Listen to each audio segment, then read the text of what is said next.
Ask Mr. Yeah, I want to ask Mr. Wilford about that. Mr. Wilford, what about that comment about Toronto elites? You're sitting in Toronto. John Baird said today that Toronto elites are pressuring opposition MPs, including some Liberals and NDP, into voting to save the registry. What do you make of that?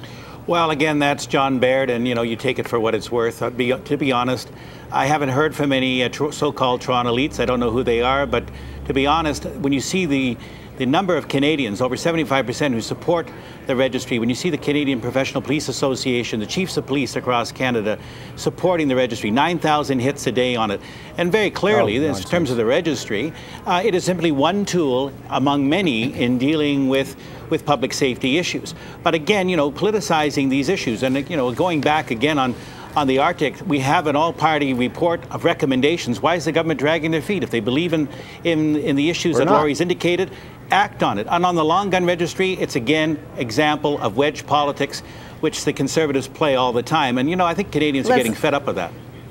Well, let's ask Mr. Hahn to sum up on the long gun registry. Well, Jane, it would be nice if we could deal with facts. The simple fact is that any time that police officers on the front lines have been polled, overwhelmingly they do not support the long gun registry. We're only talking about the long gun registry. We're not talking about doing away with gun control. Right. And when Brian says that it gets 9,000 hits a day, that's absolute nonsense. He knows that's not true. Absolutely. There's about 19 hits a day. There are about 19 hits a day on average that actually question a registration. The other 9,000 hits are to question license plates and names. It automatically triggers something into the gun registry just the way the system's set up. But to say that the registry itself is accessed 9,000 times a day is simply not true. Brian knows it. And everybody knows it. Laurie, so cut the BS and use Laurie, facts. 16 police officers since '97 were killed, 14 of them by long guns. I'd Yeah, rather listen to the Canadian Police Association and the registry would not have, would not have made a whit of difference to that, and you know it. Wow.